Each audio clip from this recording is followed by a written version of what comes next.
Today's guest is Farhad Mehraban. Born in Iran, Farhad's first experience in the United States was in the 5th grade when his father took a 2-year teaching assignment at Northwestern University. While the cultures are completely different between the U.S. and Iran, Farhad says the real culture shock happened when he returned to Iran. Although Farhad's family had access to high-level government officials, it took more than 10 years until he received a green card to immigrate to the United States. Here's where Farhad said it was a dream come true for his whole family. Despite starting with nothing and 5 of them living in a 1-bedroom apartment, Farhad says his family welcomed the 18-hour days. As Farhad's journey continues, he tells us the importance of mentors. But here's where Farhad says you don't have to have money or access to people to find a mentor. Listening to recordings by people like Robbins and Tracy provided him with the motivation. As Farhad continues, he talks about the role of management. Farhad says the goal of management is to coach and mentor their teams to the point where their employees' next logical step is to assume their manager's position. According to Farhad, this is accomplished through continual learning. However, his next comments are vitally important. Surrounding yourself with people who disagree and challenge you always keeps you in check. As we wrap up, Farhad discusses that life is about meaning and value. For him, helping others helps himself.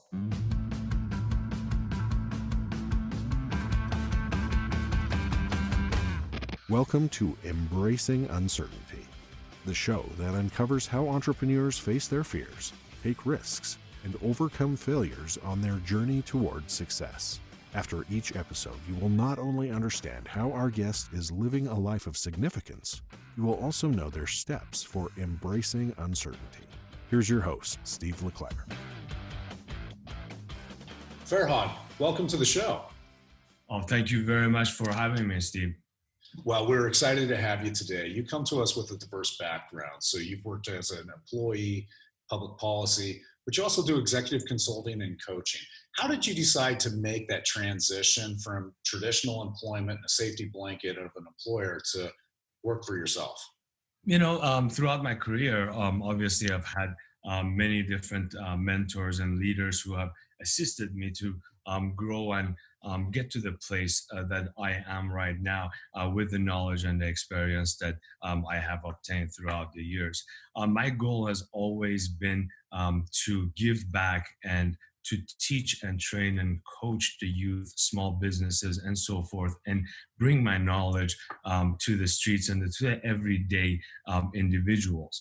And teaching has always been a part of me. My dad is a music professor, and he has taught me many different instruments to play. So that's within me. And as I learned and I grew, and I've worked with different organizations from small to giants like Salesforce, Apple, Google, AOL, AIG. So that allowed me to see the perspective of the work environment in the corporate setting that was obviously responsible in reporting to the shareholders and obviously diverse products and looking at national and international presence. So taking all of that knowledge, I wanted to bring that to the youth and anyone that I can personally help. For me, everything was about bringing value and giving value to the others. And I reached a point in my life that I could step away from my position within the IT industry and take that step back and bring my knowledge to the everyday individuals and present that to others who are in need. So was this something that was really kind of born into you from your father? You mentioned that he was a professor of music. And I know when we talked in the past, you said that you and your siblings, all of you played multiple instruments. But what was that life like growing up for you? I was born right around the revolution in Iran in the 70s as Islamic Republic took over the country. And throughout my childhood was obviously the adjustments of a new government within the country, as well as the war between Iran and Iraq. There were very, very different circumstances back in the day than it is right now. We had sanctions opposed to the government during that time. There were food shortages, civil unrest. There were drafts for military that they were taking the youngs and the youth to the war, and it was forced Islamic law that was brought to the country slowly, and it was a lot of, and obviously we talk about uncertainty in your podcast.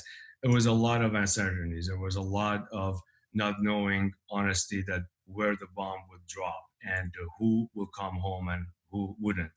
Many nights of blackouts in the basements and hoping that obviously the shaking of the building, that is it, and there are not any more damages through that. My dad was educated in the United States, and he has a PhD in music education. He came back to Iran and was working within the fine art departments of University of Shiraz. After the revolution, they closed all the fine art departments within the country's university system, and music was very, very limited and pretty close to a Sharia law setting at the moment.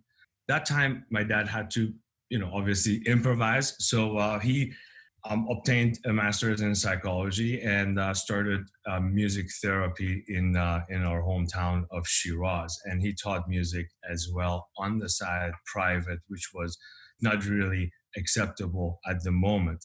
During that time, my dad was very adamant about teaching all three of us, my brother and my sister as well, music and English. And I never understood it till later on in life. He always used to tell us, everything can be taken away from you, but the skill and the knowledge that you have within you. And if you obtain good skills and good knowledge, then there's nothing that you can do, and you will succeed no matter what. And that was something that grew within us, all three of us. And we grew up learning music, which helped me a lot, and English, which saved my life, per se, coming to the United States.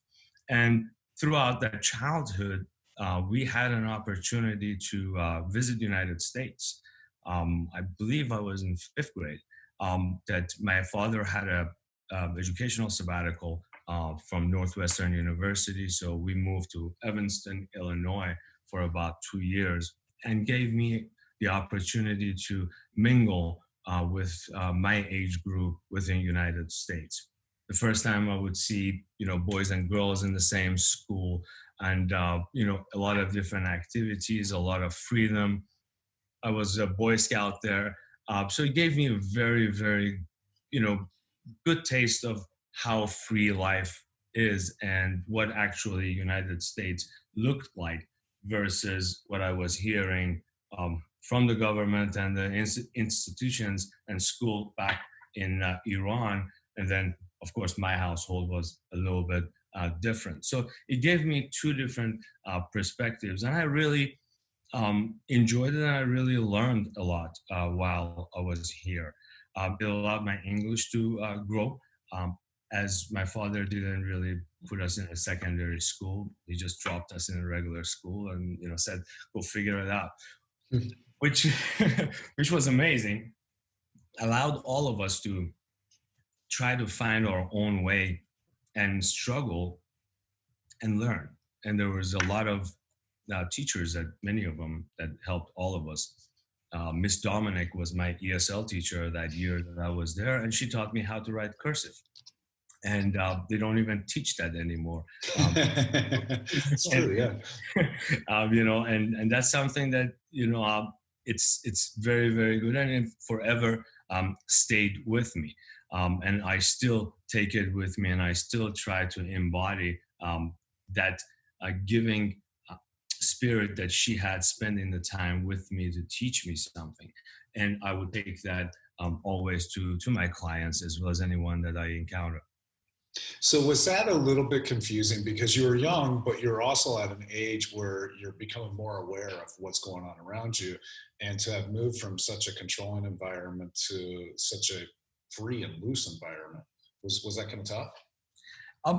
It was, honestly, the culture shock was going back. So throughout learning English from my father, we watched a lot of movies, and we watched a lot of the news and podcast per se newscasts from different countries in English. So I did have a little bit of an idea of how the life would look like from far, and really wasn't very much of a big deal going or coming to United States as much as it was going back.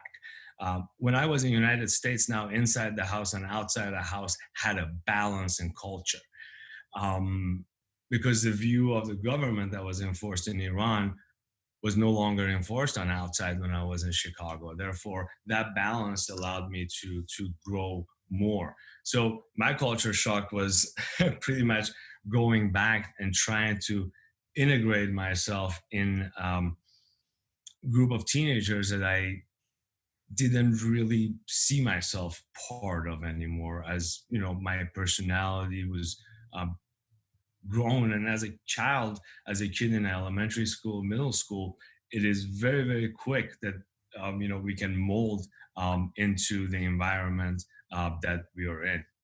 Hmm. So now, how long were you? Did you go back to Iran before you immigrated to the United States?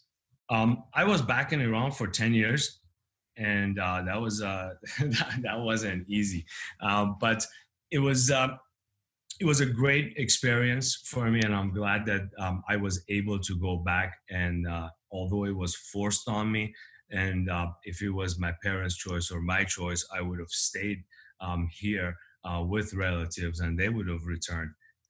But it was a great experience as far as it allowed me to enter the educational system from my father's perspective, as well as I was um, assisting him in playing the instruments during the musical therapy sessions that he had, and through his music classes that he had.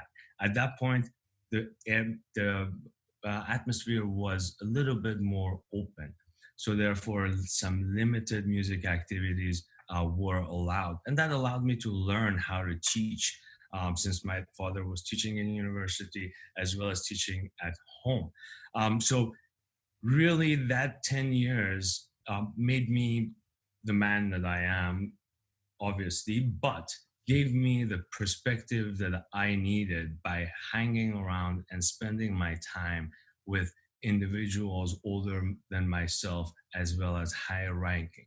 So my father was always in the settings of uh, mayors and governors and so forth. So that allowed me to spend a lot of time with government individuals. There, granted, a lot of corruption, but there's still a lot of learning that I could obtain from those individuals. So those 10 years, I waited every second to come back. And the uncertainty of it was that I didn't even know if I could. Um, we were in line for a green card for, I think, 8, 9 years by then.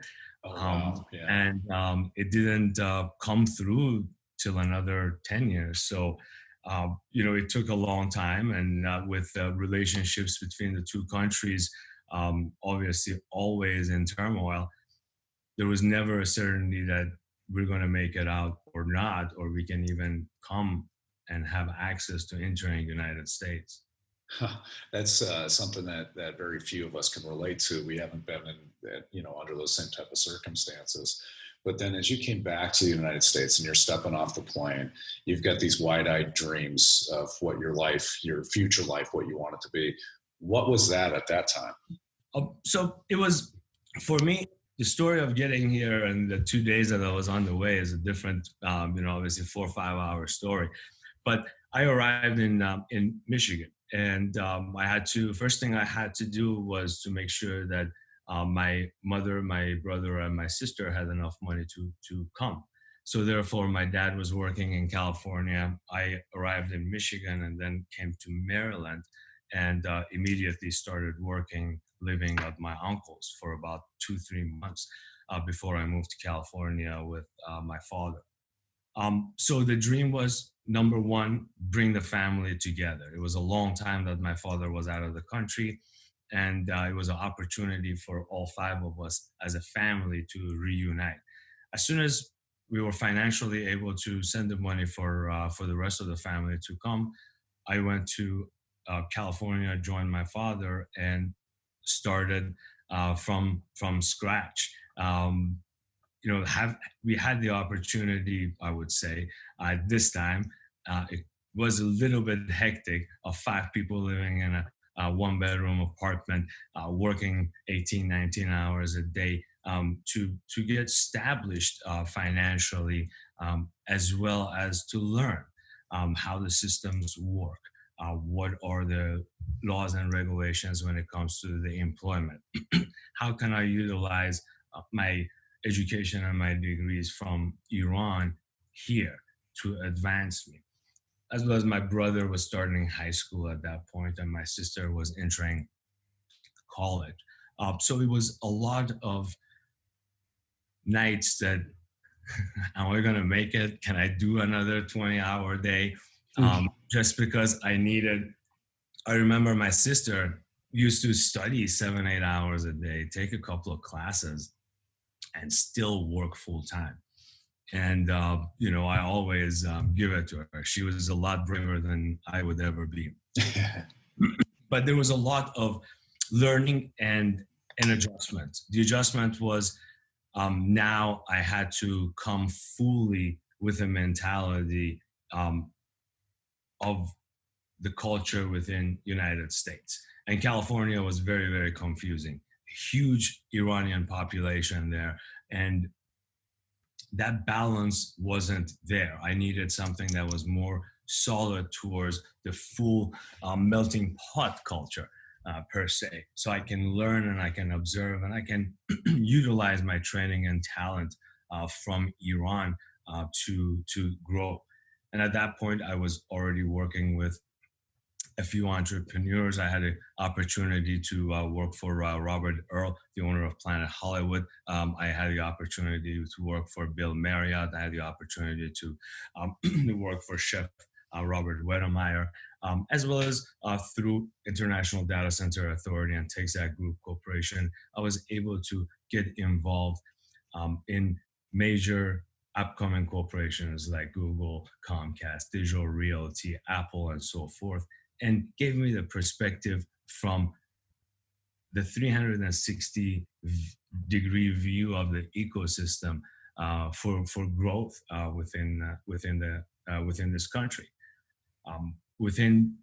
I arrived, and 2 years after that, I can say that I was in charge of some big solid projects, and the opportunity came to me because of the availability of the opportunity that it is within United States, if anyone strives for it.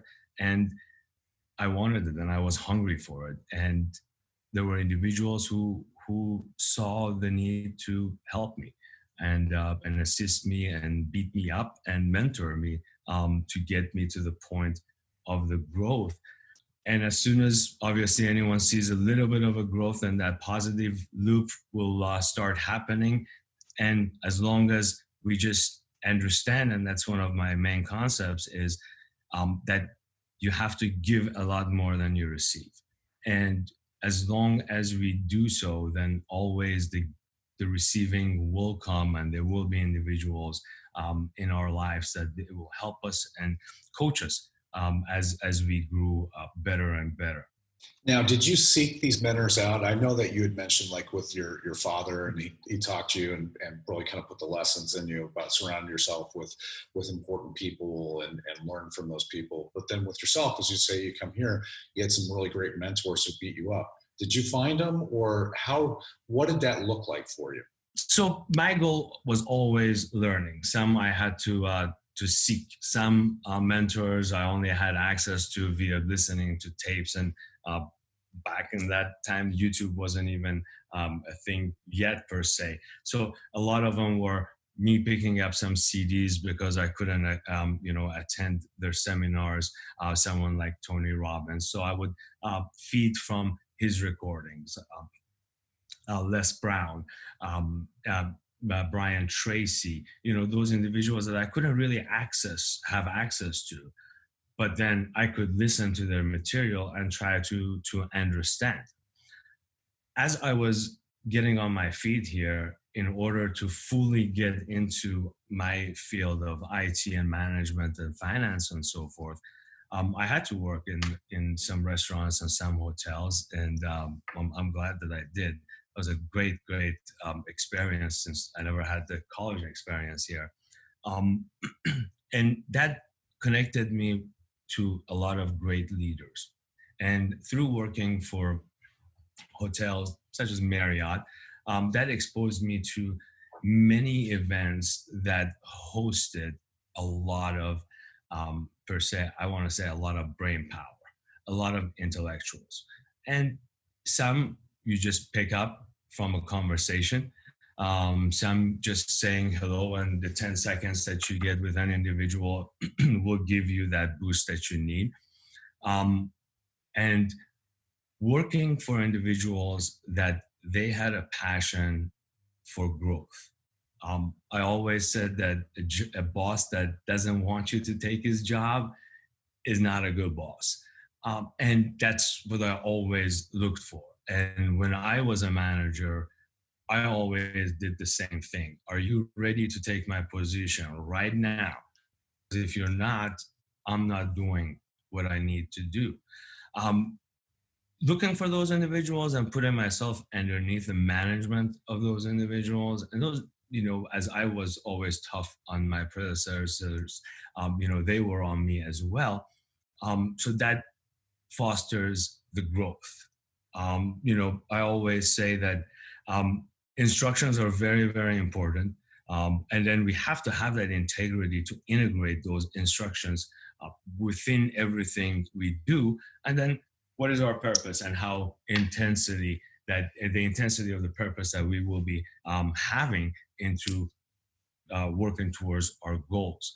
So, sometimes individuals learn from their team members, and sometimes they learn from their leaders above me. So I try to pick everything as a learning experience and try to understand that my own ignorance is in the way. And as long as I'm educating myself more and more, then I can walk and move towards greatness. That's a great comment that you just made, is that your ignorance is in your own way and walking towards greatness. But it's really hard for a lot of people to recognize that they're their own worst enemy.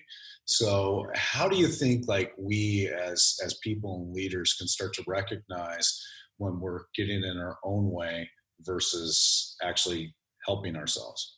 I always say that, or I always look for individuals who have no issue just hitting me with the truth no matter what. I tried on my teams never to have that yes man individual, as well as I was never that yes man individual. I would take and follow directions as it was directed, but I would chime in, and I wanted to understand exactly why we did, when, and how. In order to do that, I had to focus on learning and learning only. And that was my main, per se, driver to get me to where I am. Now, it does reach a point that, obviously we get a little bit of a big head, and it comes to everyone. And it's something that I believe everyone should experience, and hopefully not detrimental enough to, kill a career, or, eliminate possibilities for an individual. But having someone around that can tell you what it is, how it is, without even for a second thinking how you're going to feel. And those individuals are the most important individuals to have around you. And that's something that I try to have individuals around me who disagree with me most of the time.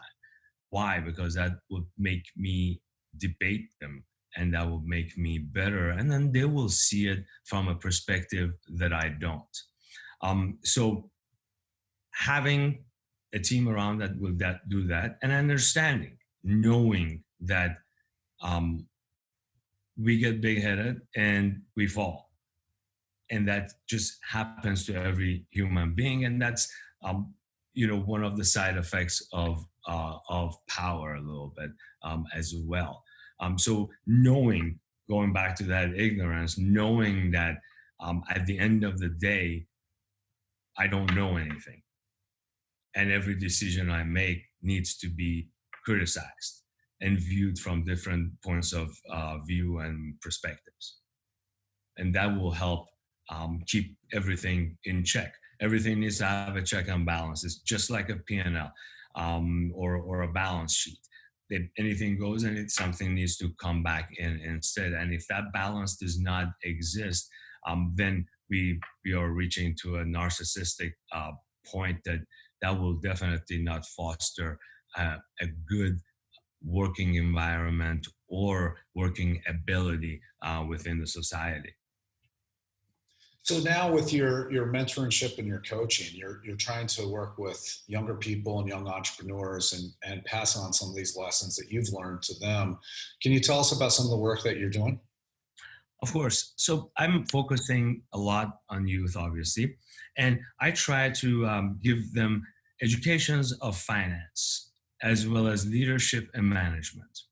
So through church, I do some programs with the youth in order for them to understand credit, understand interviews, understanding that interaction, the first interaction and the first opportunity that they have in the interviewing. So what I do on a daily basis with my background in IT and in regulations and policy, I try to assist the small business owner, especially now that everything is going virtual. We're looking at a lot of cloud migrations and a lot of talks of 5G and security of the networks and the information. There are a lot of small business owners and young entrepreneurs that they have no idea what they are getting into.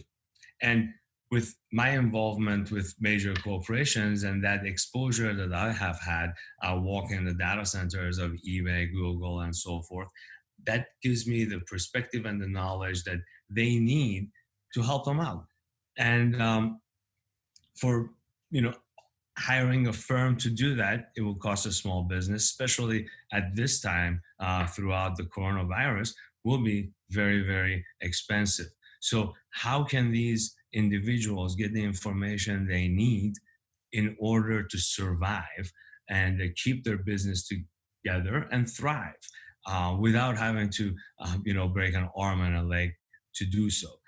So giving is everything for me. Some clients are obviously looking for major cloud migrations and leadership and financial assistance and so forth. But youth is very, very important because I believe that we do not. I have a 11-year-old, and my idea of school from Iran and the school system here is totally different. So now all of these kids are online without any knowledge or any training on what is awaiting them online. So giving that to the kids and teaching them. And that's exactly what I try to do by involvement in church and Knights of Columbus, in school system, as well as my private involvements. Thank you. Now, one final question for you. We're all about living a life of significance. Can you tell us how you define life of significance and how you're achieving it? So a long time ago, one of my mentors, and I forget the name because it was a reference from another speaker, told me life is not about happiness. If you get some happiness along the way, that's great.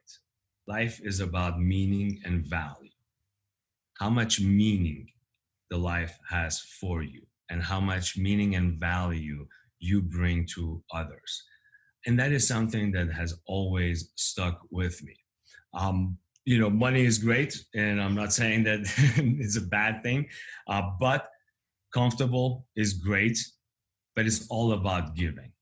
And it's all about how do I get meaning in my life? And that's by bringing value and meaning to others.